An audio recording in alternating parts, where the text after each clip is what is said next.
మనం చూడొచ్చు. డోలో టాబ్లెట్ల, చాక్లెట్ల 5 ఏళ్లలో 350 కోట్ల టాబ్లెట్ల అమ్మకాలు.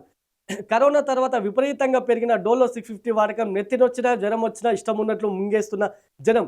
అతిగా వాడితే లివర్, కిడ్నీలు దెబ్బతింటాయంటున్న డాక్టర్లు.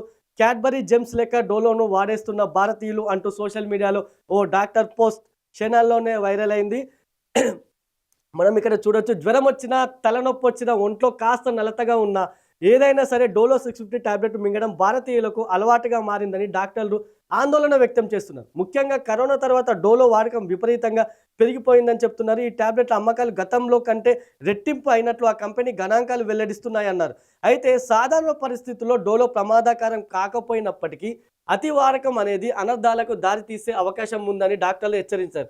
శరీరంలో ఏ అస్వస్థతకైనా జ్వరం ఒక లక్షణం. పదే పదే డోలో టాబ్లెట్లు మింగడం వల్ల జ్వరం తగ్గుతుంది, కానీ శరీరంలోని అసలు వ్యాధి మరుగున పడుతుందని తెలిపారు. డోలో అతివాడకం వల్ల దీర్ఘకాలిక రోగాలు క్షణాల్లో మరుగున పడిపోయి వ్యాధి నిర్ధారణ ఆలస్యం అవుతుందని ఆందోళన వ్యక్తం చేస్తున్న పరిస్థితి. నిజంగా ఇది కరోనా తర్వాతనే చాలా పెరిగింది. మనం మన ఇళ్లలోనూ కూడా చూడొచ్చు.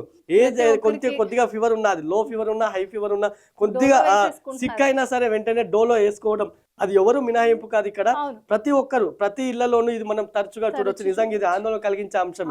ఎందుకంటే ఏదైనా సరే మనం మితంగా తీసుకుంటే అది ఎంత కొన్ని ప్రయోజనాలు పొందవచ్చు. దాని ప్రయోజనం ఎలా అవుతుందంటే, మనకి ఏదైతే లోపలున్న దేని వల్ల అయితే రోగం వచ్చిందో అది బయటపడడానికి అది ముదిరాక బయటపడుతుంది. దీంట్లో ప్రథమంగా కాసేపు రిలీఫ్ ఇచ్చి మళ్ళీ తర్వాత ఎక్కువ అవుతుంది. మనం ఏమనుకుంటాం, తగ్గింది కదా, డాక్టర్ దగ్గరికి వెళ్ళాల్సిన అవసరం లేదు, నాకు అవి తగ్గింది, ఇప్పుడు కొంచెం నేను రిలీఫ్ అయినా అని చెప్పేసి అంటారు. ఇప్పుడు చాలా మంది ఇదే పరిస్థితి.